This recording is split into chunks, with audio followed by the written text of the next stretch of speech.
భారతీయ తెలుగు ప్రజలందరికీ మనస్ఫూర్తిగా నా నమస్కారం.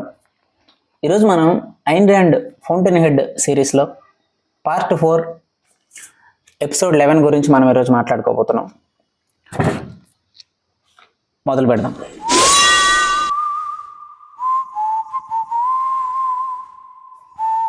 ఎపిసోడ్ 11లో మెయిన్గా హోవర్డ్ రోర్క్, గెయిల్ వైనాండ్ వీళ్ళిద్దరి మధ్య very very important and very very meaningful and very very needful conversation జరుగుతుంది. వాళ్ళ మొత్తం కన్వర్జేషన్లో ఒకటే ఒక పాయింట్ ఉంటుంది. ఆ పాయింట్ రోర్క్ ద్వారా చెప్పబడుతుంది. ఈరోజు ఎపిసోడ్ 11 మొత్తంలో Rorke main character, Rorke centre of attraction. ఎందుకంటే కన్వర్జేషన్లో మెయిన్ ఎక్కువగా రోర్కే తన అభిప్రాయాన్ని చెప్తాడు. ఏమిటి ఆ పాయింట్ అంటే,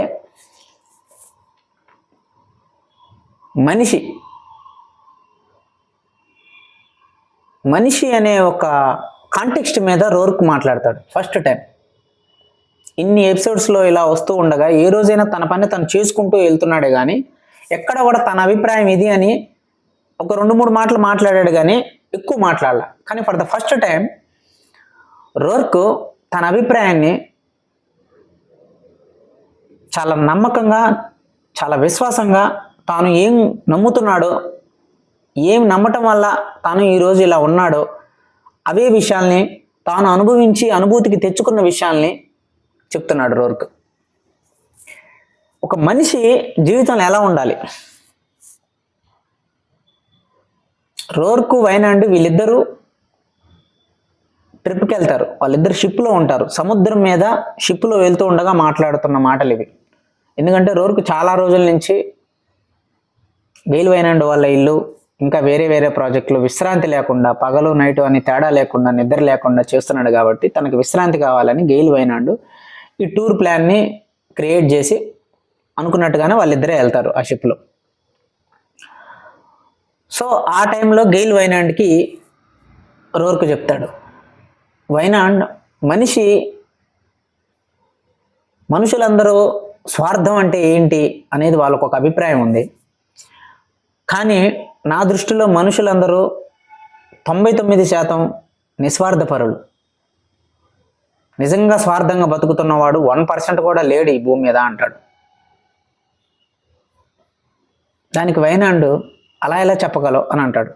దానికి రోర్క్ అంటాడు, ఒక మనిషి నిజంగా నిస్వార్థంగా బతుకుతున్నాడా, స్వార్థంగా బతుకుతున్నాడా అంటే మనం ఆ మనిషి ఎలా బ్రతుకుతున్నాడు అనే దాన్ని బట్టి మనం నిర్ణయించగలం. నా స్నేహితుడు పీటర్ కీటింగ్ ఉన్నాడు కదా, పీటర్ కీటింగ్ అందరూ స్వార్థపరుడు అంటారు. స్వార్థపరుడు అంటే ఎవడు? తన మనసు లోపల ఒక ఇష్టం ఉంటుంది.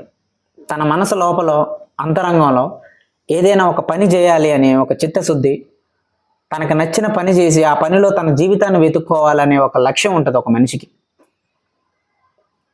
ఆ ఆత్మ కోసం పని చేసిన వాడే స్వార్థపరుడు నాకు తెలిసి ఈ జీవితంలో కానీ ఈ ప్రపంచంలో. కానీ పీటర్ కీటింగ్ ఎప్పుడు తన కోసం పని చేసుకోలేదు. పీటర్ కీటింగ్ ఎప్పుడూ అవతల వాళ్ళ కోసం పని చేశాడు. పీటర్ కీటింగ్ ఎప్పుడు ఎదుటివారి అభిప్రాయాల కోసం పనిచేశాడు. పీటర్ కీటింగ్కి కష్టపడటం ఇష్టం కాదు, కష్టపడినట్టు కనపడటం ఇష్టం. పీటర్ కీటింగ్కి సృష్టించటం ఇష్టం లేదు, ఆల్రెడీ సృష్టించిన దాన్ని కాపీ కొట్టడం ఇష్టం. కొత్తగా ఆలోచించడం ఇష్టం లేదు. ఎవరో ఆలోచించిన ఆలోచనలు ఎరువు తెచ్చుకొని దాన్నే ప్రదర్శించడం ఇష్టం. గొప్పగా కనపడాలంటే ఏం చేయాలి అనేది అనవసరం, గొప్పగా కనపడటమే తనకిష్టం.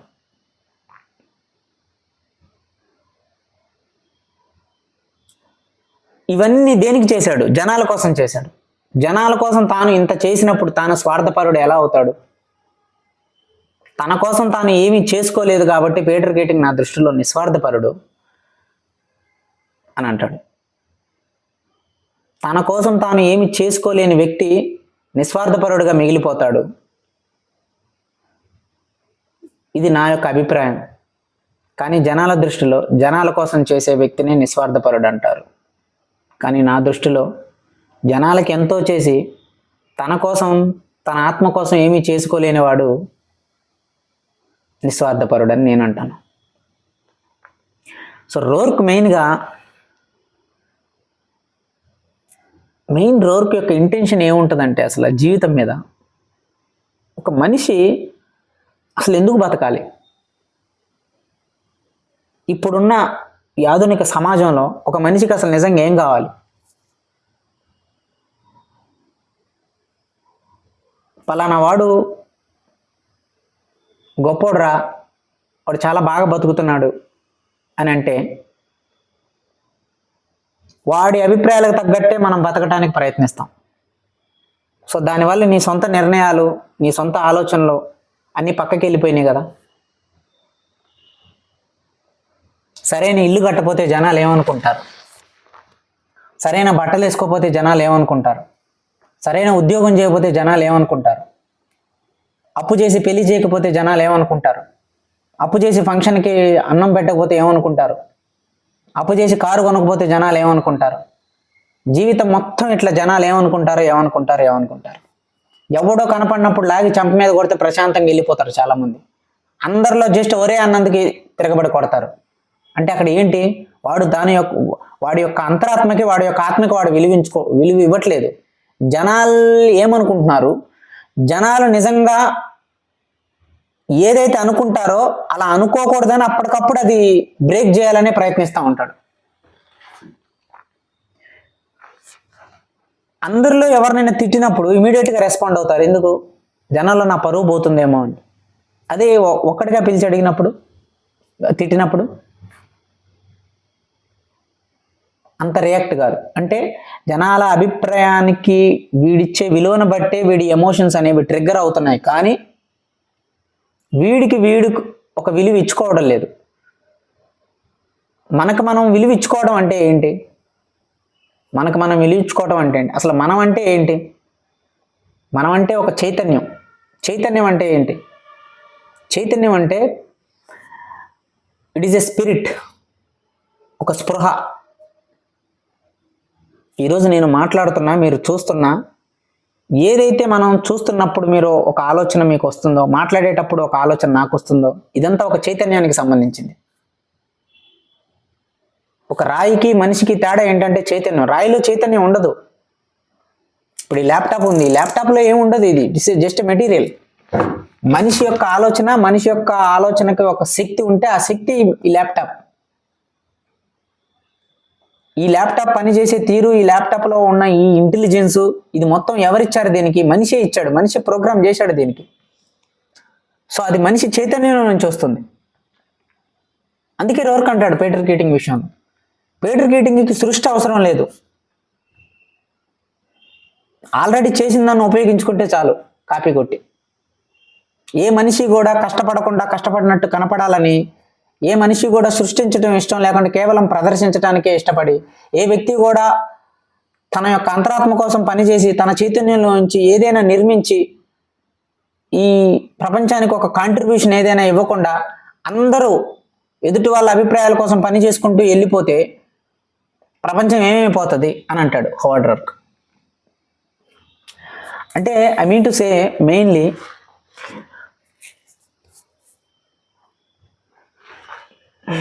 మనిషి అసలు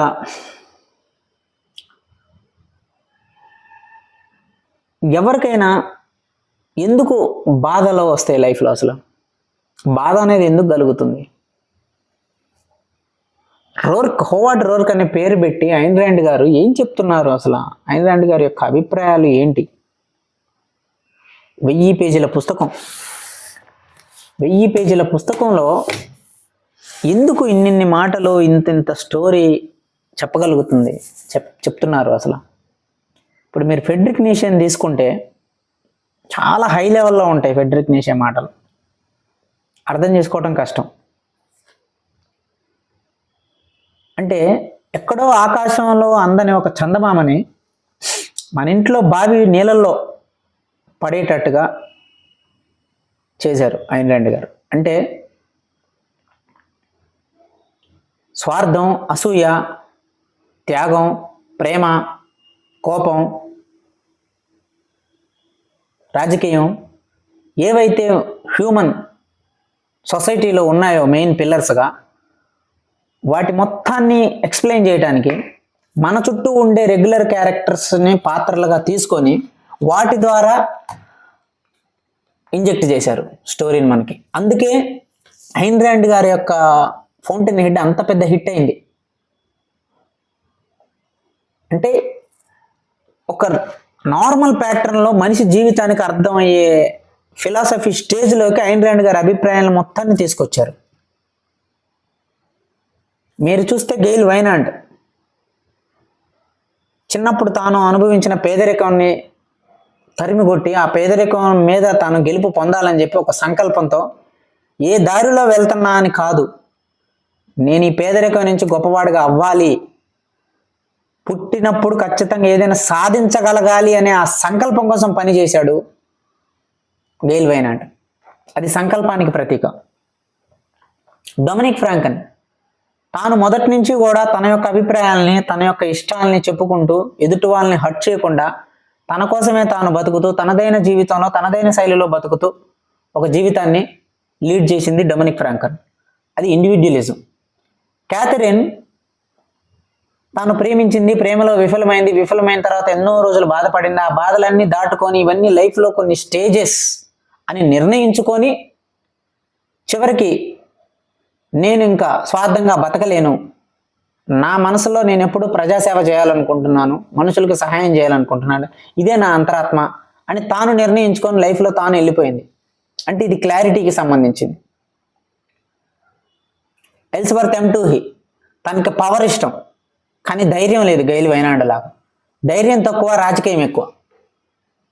సో ధైర్యం తక్కువ, రాజకీయం ఎక్కువ ఉండటం వల్ల ప్రతి విషయాన్ని రాజకీయంగా హ్యాండిల్ చేసి వ్యవస్థని మార్చాలి, దానికోసం ఎలాంటి రాజకీయమైనా చేయాలి అనే తెలివి రాజకీయానికి సంబంధించిన వ్యక్తి గెయిల్ వైనాండ్. ఎలిజబెత్ ఎంటూహీ.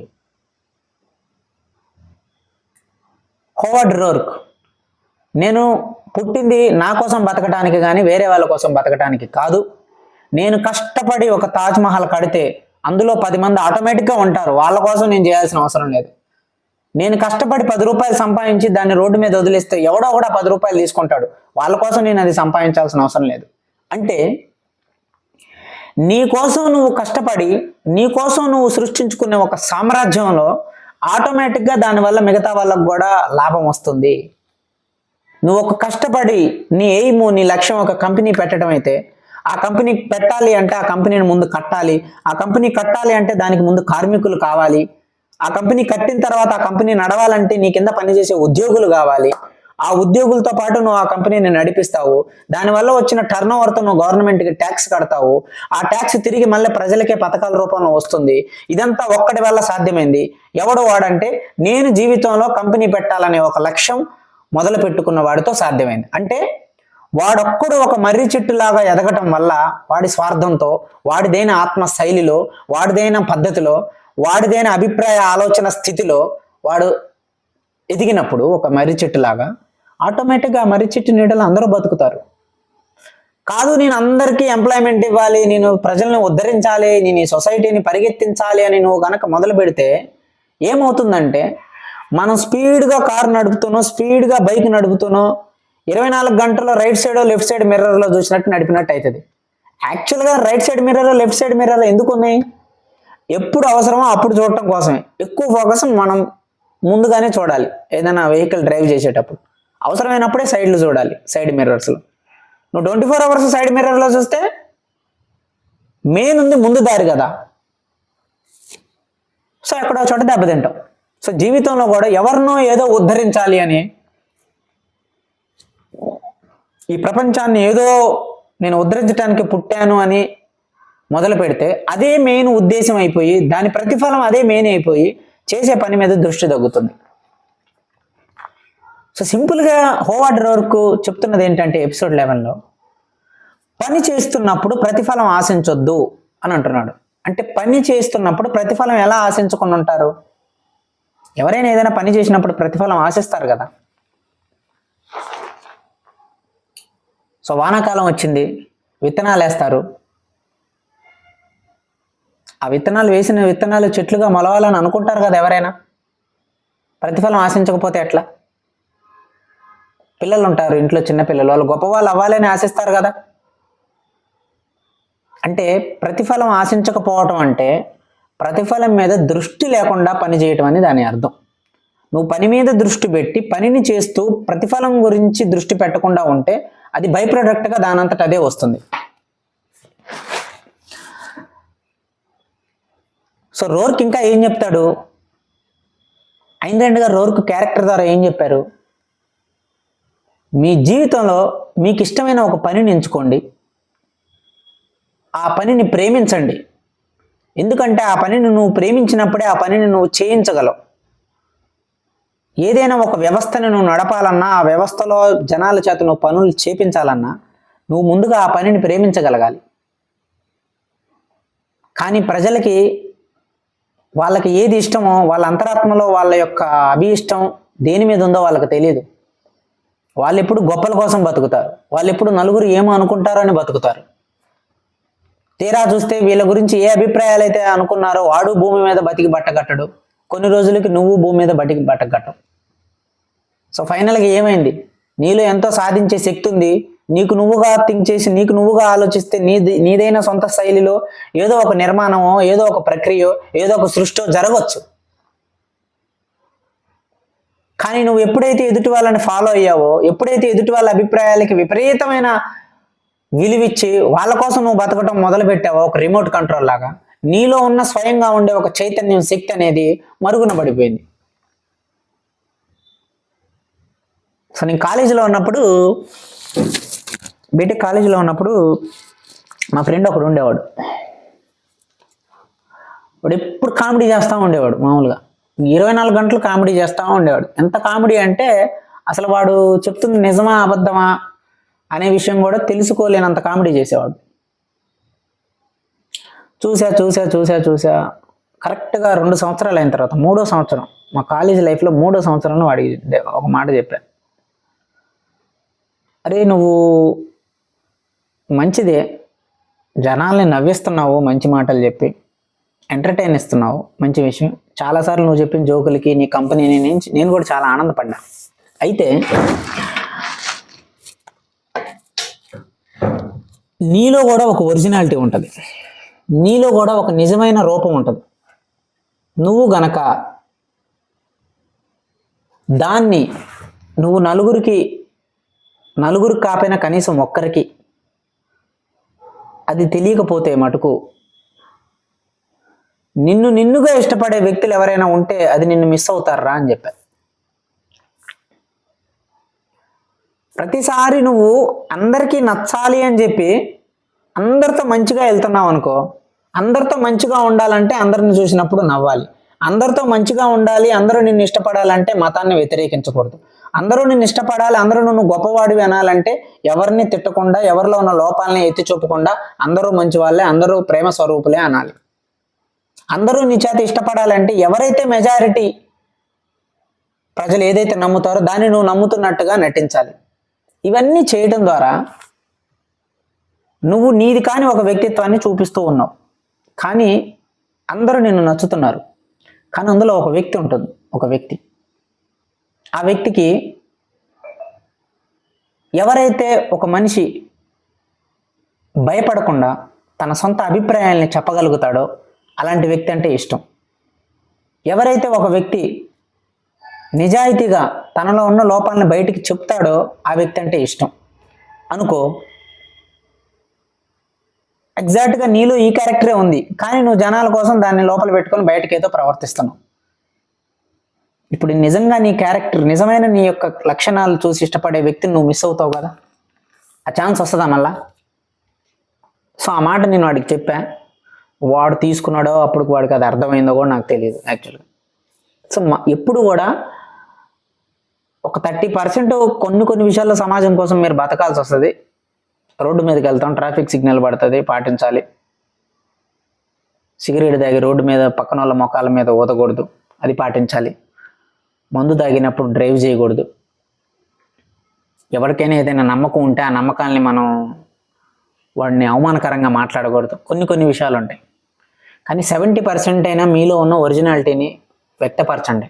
ఎందుకంటే ఈ భూమి మీద ప్రతి ఒక్కరూ ప్రత్యేకమే. మిమ్మల్ని మీరుగా చూసి ఇష్టపడే వ్యక్తులు కూడా ఉంటారు. మీకు మీలా ఎప్పుడైతే ఉంటారో మిమ్మల్ని మీ ఇష్టపడే వ్యక్తులు కూడా ఈ భూమి మీద ఉంటారు.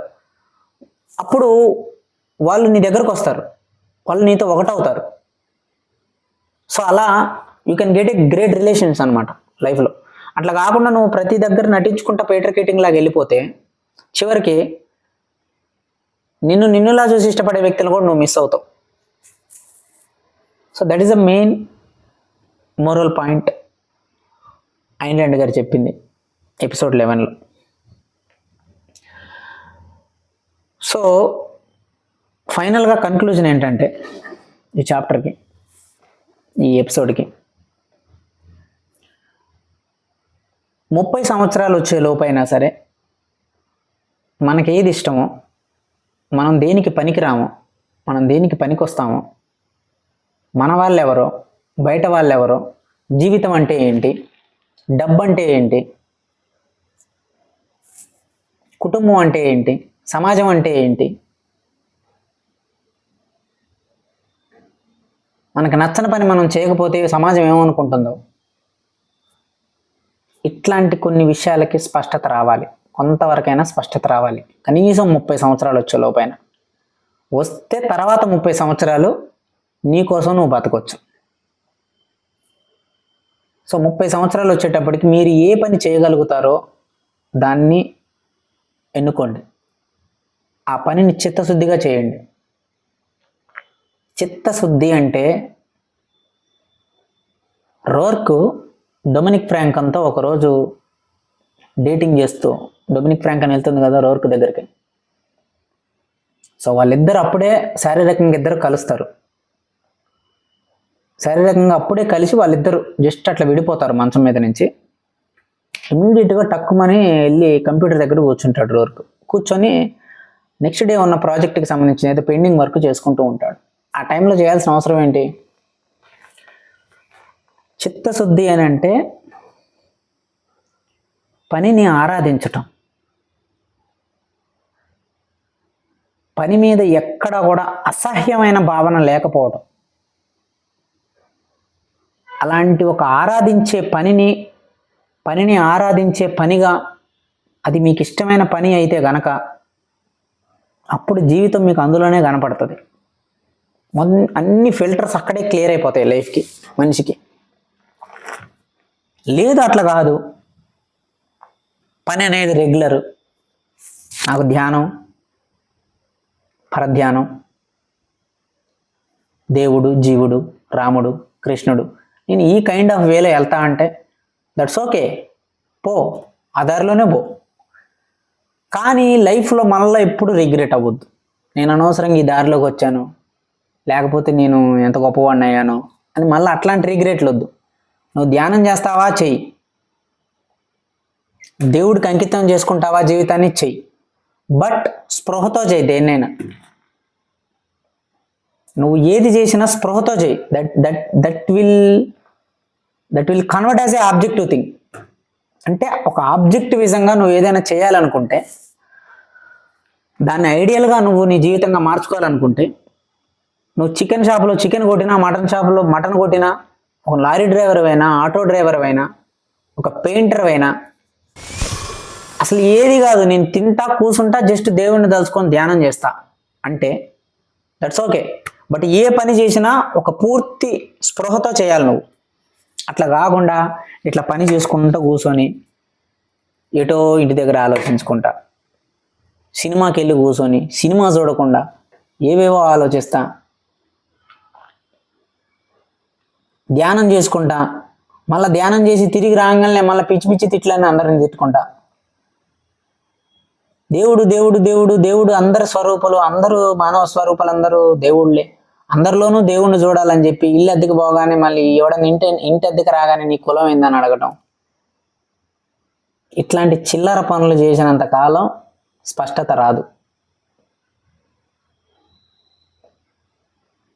సో చెప్పాలంటే చాలా టాపిక్ ఉంది, కానీ ఈ ఫ్లో ఇట్లా పోతూనే ఉంటుంది. సో మళ్ళీ మనం నెక్స్ట్ ఎపిసోడ్లో మాట్లాడుకుందాం, ఎపిసోడ్ 12లో. సో ఇప్పటి వరకు నాకు అర్థం కాని 3 విషయాలు ఉన్నాయి ఈ సిరీస్లో. ఎందుకంటే ఇంకా 20 ఎపిసోడ్లు ఉన్నాయి మొత్తం దగ్గర దగ్గర. ఇది 11 ఎపిసోడ్ అంటే ఇంకా 9 ఎపిసోడ్లు ఉన్నాయి. గెయిల్ వైనాండ్ రోర్క్తో స్నేహం చేస్తున్నాడు కదా ఇప్పుడు. సో వీళ్ళిద్దరి స్నేహం చివరి వరకు ఇలాగే ఉంటుందా, ఎక్కడన్నా రివర్స్ అవుతారా? 1.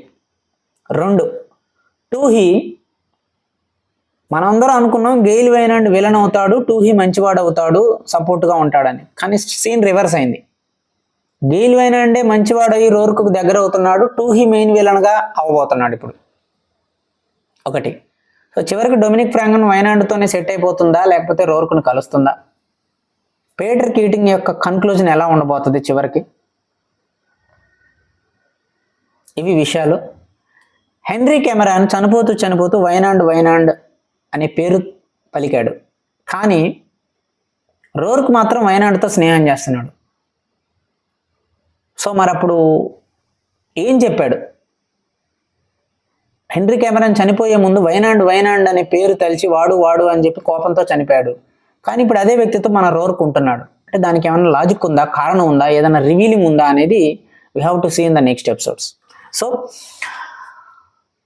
That's all for today. ఇంతసేపు మీ జీవితంలో సమయం ఇచ్చి విన్నందుకు చాలా చాలా ధన్యవాదాలు. పని చేసుకోండి అన్న, ఏదో ఒక పని చేసుకోండి అంతే. మీకు ఇష్టమైన పని ఏదో ఒకటి చేసుకోండి, చిత్తశుద్ధిగా చేయండి, నిరంతరం దాని మీద ఒక శ్రద్ధ పెట్టండి. చాలామంది అంటారు నాకు నైట్ నిద్ర రాదు ఎట్లా అని. నిద్ర నీకు రాదు, ఓ పని చేయి, ఒకరోజు నైట్ అంతా నిద్రపో మాకు, పగలంతా నిద్రపో మాకు. నెక్స్ట్ డే నైట్ కల్లా నీకు నిద్ర రాకపోతే నాకు ఫోన్ చేయి. నువ్వు ఇట్లా పడిపోతావు. నువ్వు ఎట్లా అంటే ఇంక అసలు ఒక చలనం లేని రాయిలాగా నిద్రపోతావు. నిద్ర రాకపోతే ఒకరోజు నిద్రపోకండి, ఆ రోజు నైట్ అంతా ఏదో మీకు నచ్చిన పని ఏదైనా చేయండి. ఒక సినిమా ఏదో చూడండి, లేకపోతే క్రికెట్ మ్యాచ్లు, ఓల్డ్ మ్యాచ్లు ఉన్నాయి అవి చూడండి, ఏదో ఒక కామెడీ సినిమా చూడండి. నిద్రని కావాలని ఆపుకోండి. రెండో రోజు 7-8 మంచం మీద పడిపోతావు నువ్వు నిద్ర వచ్చి. సో శ్రమ ఎలాంటిదంటే మనిషి మెదడుకి పని చేయటం అనేది ఒక సరదా. కానీ ఆ పనిని మెదడుకి సరదా పనిగా మనం ఎట్లా దానికి అర్థమవుతుందంటే, ఫస్ట్ అది చాలా బద్ధకిస్తుంది పని చేయటానికి. ఎందుకంటే అది జనరల్ సహజం. మనం సైకిల్ తొక్కుతున్నప్పుడు ఫాస్ట్గా తొక్కలేము, ఎవడు మెల్లగా తొక్కుతూ ఉండగా అట్లా వెళ్తుంది, ఫాస్ట్గా వెళ్తుంది. దాని తర్వాత ఇంక నువ్వు తొక్కాల్సిన ప్రయత్నం ఎక్కువ చేయాల్సిన అవసరం లేదు, జస్ట్ అట్లా కాలు తిప్పితే ఆ మూమెంట్ ఫాస్ట్గా ఉంటుంది. మైండ్ కూడా ఫస్ట్ పనిలోకి నువ్వు మూవ్ చేసేటప్పుడు కొంచెం బద్ధకంగా అనిపిస్తుంది. కానీ ఒక్కసారి దాన్ని కనుక నువ్వు పనికి నీ మైండ్ని సింక్ చేసి వదిలిపెట్టేసావంటే ఇంకా దాని పని అది చేసుకుంటుంది. So that is the logic. యాక్చువల్గా ఇది నేను wings of fire Abdul Kalam బుక్లో చదివిన. నేను ఆయన అడుగుతారు, సార్ మీరు ఇంత గొప్ప సైంటిస్ట్ ఆవిష్కరణలు చేశారు, సైంటిస్ట్ కదా, మీరు అసలు ఎట్లా పని చేస్తారు అని అంటే, నేను ఫస్ట్ ఒక 10% మాత్రం చాలా ఫోకస్గా పనిలోకి ఇన్వాల్వ్ అవ్వటానికి నన్ను నేను కంట్రోల్ చేసుకొని పనిలో ఇన్వాల్వ్ చేస్తాను. ఒక్కసారి నా పనికి నా మైండ్కి కనెక్షన్ కుదిరింది, ఫోకస్ వచ్చిందంటే ఇంకా మిగతా 90% నా మైండ్ దానంతట అదే పని చేసుకుంటూ వెళ్ళిపోతుంది. సో అని చెప్తాడు. సో ఏదైనా ఒక పని మొదలు పెట్టేటప్పుడు మొదట్లో కొంచెం బద్ధకంగా ఉంటుంది, కానీ ఒక్కసారి ఫోకస్గా దాన్ని స్టడీగా పెట్టగలిగితే మటుకు ఆటోమేటిక్గా దాని తర్వాత మైండ్ మళ్ళీ ఆ టైంలో ఎవడన్నా పని ఇంట్రెస్ట్గా ఉన్న టైంలో ఫోన్ చేస్తే ఫోన్ ఎత్తబుద్ది కదా మనకి, ఎందుకంటే అది సింక్ అయింది పనికి. సో మీ మైండ్ ఎక్కడ సింక్ అవుతుంది, ఏ పని చేసేటప్పుడు మీరు ఉత్సాహంగా ఆనందంగా ఉంటున్నారో ఆ పనిని ఎంచుకోండి. కనీసం మీ కుటుంబ బాధ్యతలు ఏమైనా ఉంటే ఆ బాధ్యతలు నెరవేర్చండి. ఒకసారి మీ బాధ్యతలు నెరవేర్చిన తర్వాత మీకు 25 సంవత్సరాలైనా 25 సంవత్సరాల నుంచి 30 సంవత్సరాల మధ్యలో ఉన్నా సరే, కాలేజ్ స్టూడెంట్స్ అయినా సరే, నెక్స్ట్ ఏం చేయాలి, నాకు ఇష్టమైన పని ఏంటి, ఒకరోజు కూర్చోండి, ఒక పేపర్ మీద చూడండి, జీవితం మొత్తంలో నేను ఇన్ని రోజులు ఏ పని చేసేటప్పుడు ఆనందంగా ఉంటున్నా, నేను ఏ పని చేసేటప్పుడు కాలాన్ని మర్చిపోతున్నా, నేను ఏ పని చేసేటప్పుడు ఆకలిని మర్చిపోతున్నా, నేను ఏ పని చేసేటప్పుడు నిద్రను కూడా లెక్క చేయట్లేదు, నేను ఏ పని చేసేటప్పుడు నా జీవాన్ని కూడా నేను మర్చిపోయి పనిలో లీనమవుతున్నా అని ఆలోచించి ఆ పనిని మీ జీవితంగా ఎన్నుకోండి. ఇంకా దేవుడు అంటారా, దేవుడి పని దేవుడు చేస్తాడు, మీ పని మీరు చేయండి, నా పని నేను చేస్తాను. సో అప్పటి వరకు సెలవు, మనం నెక్స్ట్ ఎపిసోడ్లో కలుద్దాం. నేను రాకింగ్ రవి, తెలుగు వాణ్ణి. జై హింద్, జై భారత్. నిన్ను నువ్వు నమ్మి ముందుకు సాగు, చరితగా మారే స్థాయికి ఎదుగు. నీలో శక్తి ఉన్నది, దాన్ని పదును పెడితే ఫలితం ఉన్నది. మంచి రోజు రేపే ఆరంభించవా.